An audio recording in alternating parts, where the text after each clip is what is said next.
Um, all right. So let's say you have a classification problem. All right.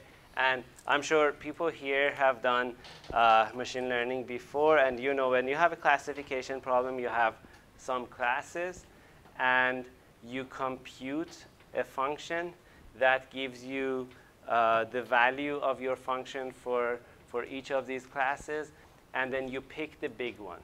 You pick the bigger one, and you say that this is the class of my input, right? Softmax is a soft way of doing that. So instead of picking the biggest value, you say, I take these values, all of the values that I have for my classes, and I compute the exponential of the values, and I normalize it by dividing by the sum of all the exponentials of my values. Why this is nice, this is a probability distribution function. So if I sum so first of all, sum of each of these is divided by a number that is bigger than the numerator. So this is between 0 and 1. And if I sum them up, all of them, I have sigma of exponential xi over sigma of sum of exponential xj is 1. Okay, so these two properties make it a distribution function, which means that when you apply this at the very end of your classification problem, you get probabilities for your input belonging to every class in the output. All right. Okay. And in PyTorch, you have torch.softmax. You give it the values, the x's. Could be any tensor, doesn't matter, whatever. We will apply it to the two-dimensional image that you simulated and you plotted, okay, because you can apply it to anything. And you just should give it the dimension over which it should compute the probability distribution. When you play with it, you will have a great feeling about it. And so in our hands-on session, in a few minutes, we are going to play with everything that you saw. All right. Now, let me go back to this. Yeah, here. So we took the input, multiplied by weights, added the bias, did the affine map part, the linear part, applied non-linearity to that, and that told us whether or not to fire. And then we got something. All right. So I started from the input and got a number out. Now I want to know whether what I got is similar to what I expect to have in my labeled data, right? And then I want to change the weights and the biases in the way that I bring my predicted output close to my actual observation.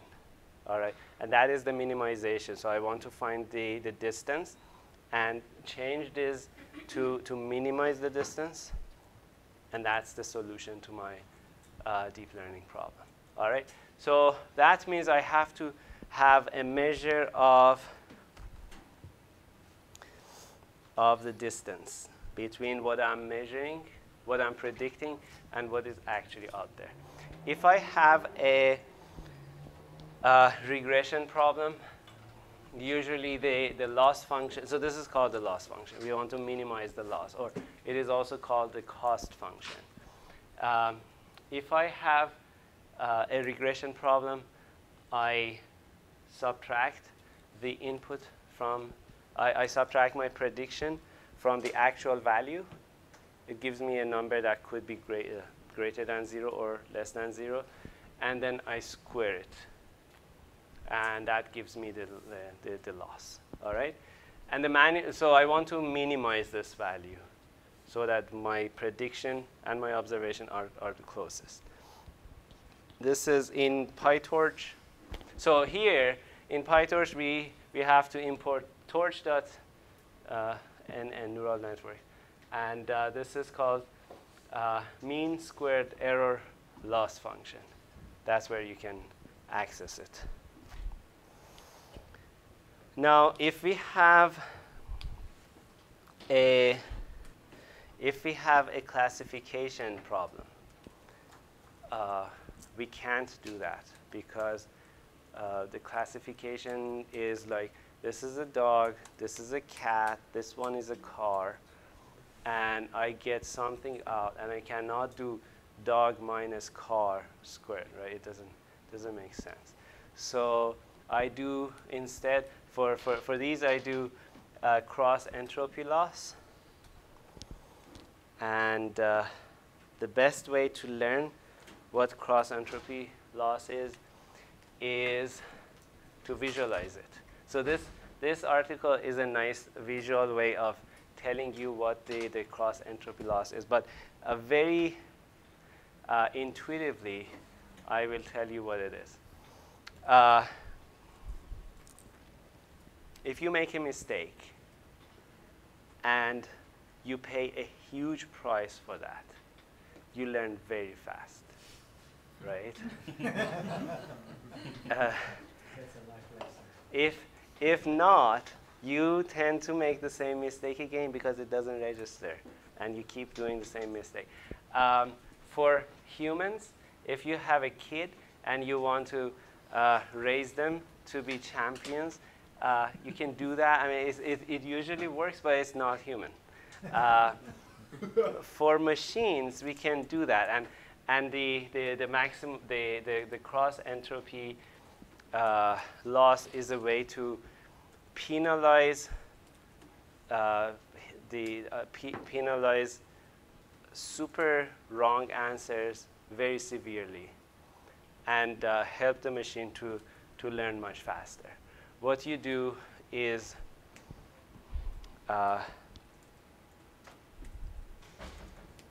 so I'll very quickly walk you through this. You can read it yourself. So let's say this is our classification problem. We have a bunch of dots. Some of them are red, some of them are green, and we want to find a function that separates the two. All right.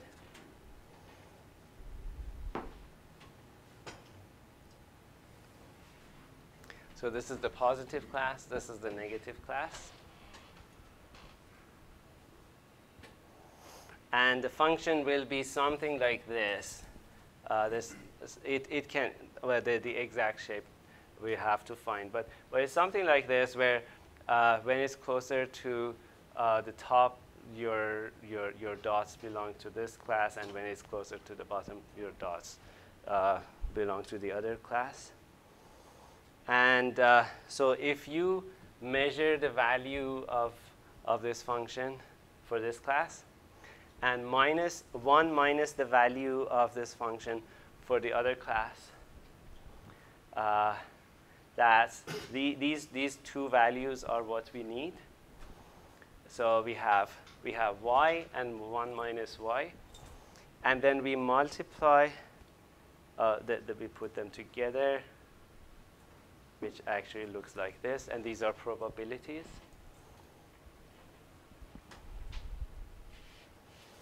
And then we want to find something that severely penalizes the wrong numbers. And the wrong numbers are the ones that are close to 0. Because for this one, 1 minus, so if the function is close to 0 here, we are making the correct classification. So 1 minus 0 is close to 1. That's good.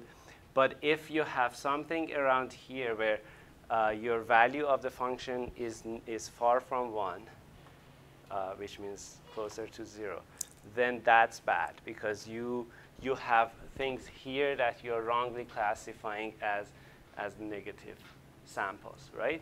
So what is the function that goes to 0 at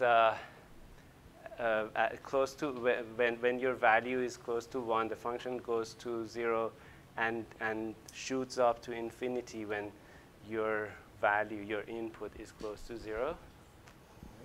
It's a minus log. Minus log. So you take the log and you multiply by -1. That way, and you compute it for this. That way you see that the wrong predictions are hugely penalized, and you use this information and you change the shape of your function and always calculate this and minimize this to finally make the right predictions. All right. So this is a really fast and visual and nice introduction to these functions.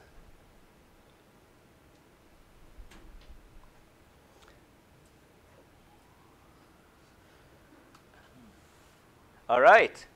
So now we know affine maps. We know everything about linear algebra in PyTorch. We know everything about non-linearities and everything about the cost functions and activation functions as well. We have what we need to start training our models. And I have lots of assignments for you. These assignments are very different from what we used to do in the university. Do as much as you want.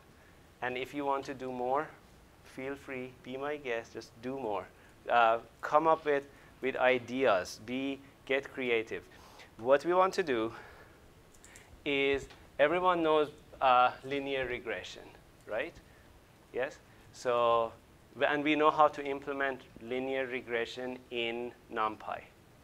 Implement linear regression in NumPy, and then replace NumPy with PyTorch, and do everything, redo everything, re-implement linear regression in PyTorch, and then train it on something.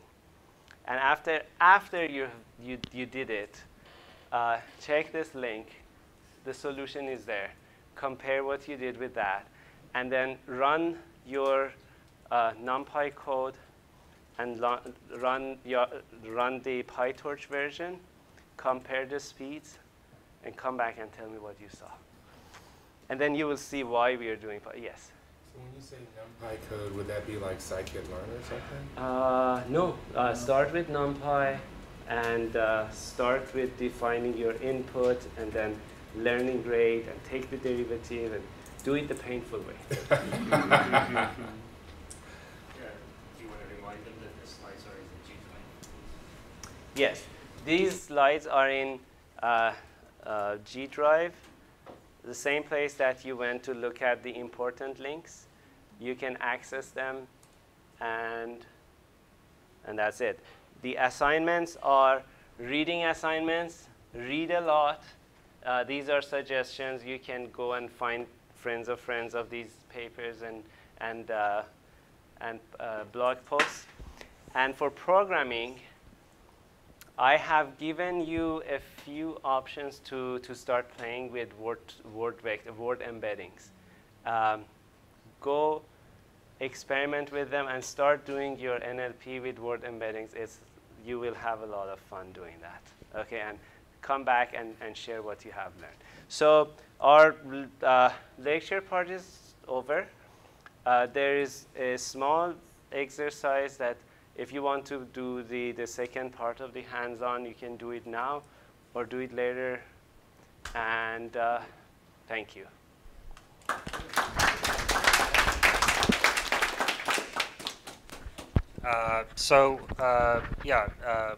We're going to start packing up, but you don't have to leave. You still have about 20 minutes. So if you want to play with the next hands-on part, go ahead and do it. I'm going to, I did share a link on the Everybody channel on Slack. Please take a minute to fill that out about the feedback for this session, and then go on to the hands-on part. And online people as well, please. Thank you. Let me also say that. So this part, the hands-on part here, is to experiment with affine maps. It's all in here. You just need to uncomment and experiment with it. No, some of them you have to actually write. And then the second and the next three are for nonlinearities. Define a tensor that spans from -5 to 5, in linear space, and then compute the ReLU, tanh, sigmoid functions, and then plot them to see how they work. And this is to learn to use the PyTorch nonlinearity functions. Don't do it from scratch. It's all in there.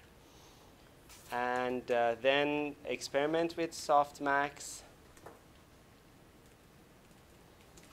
And this is putting all of this together to build a ReLU layer in PyTorch. That's it. You know a lot now. Thank you.